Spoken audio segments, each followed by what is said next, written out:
Every month, supporters on Patreon or Subscribestar at the $5 level get to ask me anything they want. If you'd like to ask me anything you want in the month of November, use the links below to sign up for Patreon or Subscribestar at least $5 a month. So let's go into the questions supporters asked for the month of October, starting with Subscribestar, where Agony has a twofer, but he's the only one who asked a question on Subscribestar this month, so I'll answer them both. When shopping around for a VPN, what features are important? I'm assuming you mean beyond the things people normally look for, such as speed and price. The main feature of a VPN is that it encrypts the first mile from prying eyes, and it encrypts everything, including ordinarily insecure things such as DNS lookups.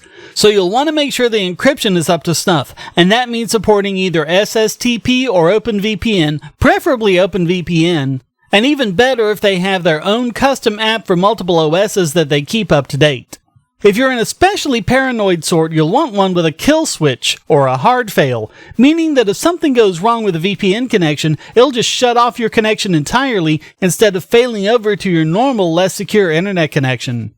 You'll want one you can trust because they will be in a situation to see your traffic just as if they were a man in the middle, and you'll want one that doesn't log, but you'll want to check with them as to the details of their logging policy as well as their entire privacy policy.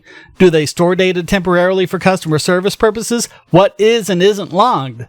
And what jurisdiction are they in? Are they in a Five Eyes country where a nation state can just order them to turn stuff over? Or are they in a secure place that doesn't do that, like the Seychelles? Also, make sure you have one that allows as many simultaneous connections as you're going to use. Do you have your desktop, laptop, and phone connected at the same time? Then you'll need 3 simultaneous connections. Otherwise, if you connect on your phone, it could drop the connection on your laptop and that would no longer be secured. I'd also stay away from the ones that are free or ad-supported. You want to be the customer, not some advertiser. Do you recommend any specific wallet for using the Lightning Network?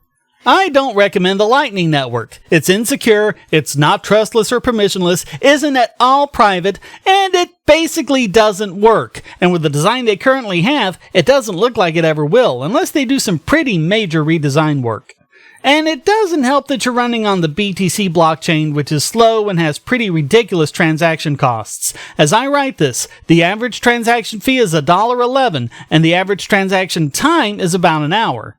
Compare that to Dash, where all transactions are instant and instantly respendable and only cost about 1/20 of a cent, with superior security.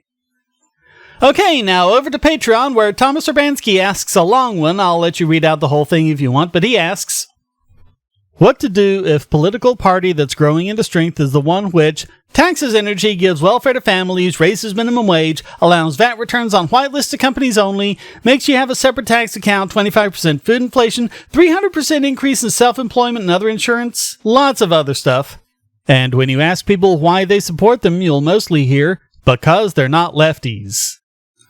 Not sure what country you're in, but it really doesn't matter, as it could be pretty much anywhere. As the late great Harry Brown said about the US, Republicans campaign like libertarians and rule like Democrats. Although lately, the libertarians have started campaigning like Republicans, so pretty much all of us can feel your pain, I think. Jason Maltz asks, can you give us your opinion of the 2020 candidates so far? Sure! Josh Havins asks, in your recent video on SQRL, you said that every site you use gets a unique public key to identify you. How is this the case if there is only one SQRL private key stored in my computer? Doesn't every public key need a matching private key? I'm confused. SQRL deterministically generates a new private key for every website on the fly. It does this through an algorithm called HMAC. With an ordinary hashing algorithm like SHA-256, you have one input, and that gives you your hash as an output. HMAC is a keyed hash, where you give it the input and a key, and it generates a hash that's unique to both. So with SQRL, you have your master key, and you have the website's domain name. It uses HMAC SHA-256, using the domain name as the input, and your master key as the key. The result is a 256-bit number that is unique to both the website and the key. No other user on that website will generate that key, and you won't generate that key on any other website. That number is used as the seed for elliptic curve 25519, and the magic of elliptic curve cryptography means that we can just give it any old 256-bit number we want, and it'll instantly give us the public key and sign anything we want with it. That wouldn't have been possible with the old RSA algorithm. And since it does all of this on the fly, we do not need to store the keys for each website on our Squirrel client, or worry about synchronizing those keys with our other Squirrel devices. It's pretty cool. And finally, Rusk asks, do you use any sort of Linux? I use every sort of Linux. Except Arch. Never use Arch. Nah, I'm just kidding. Right now, I have a file and video server running Debian, and my laptop is running Ubuntu Mate. I used to run Mint, which is based on Ubuntu, but there were issues because of the way they were trying to revert some of the changes Canonical was making with Ubuntu. But now they have LMDE, Linux Mint Debian Edition, which is based on straight Debian, without having to take that detour through Ubuntu. And I'm running that in the VM to see if I want to run it full-time on my laptop.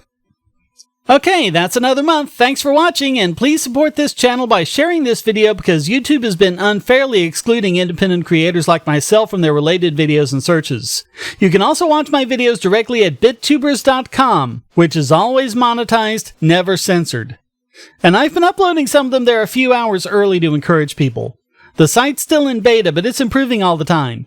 And please go to donate.bogosity.tv where you can donate with PayPal or crypto, become a regular supporter at Patreon or Subscribestar, or download BitTube's airtime extension and having that extension active when you watch my videos. Thanks again, and until next time, stay strong and be free.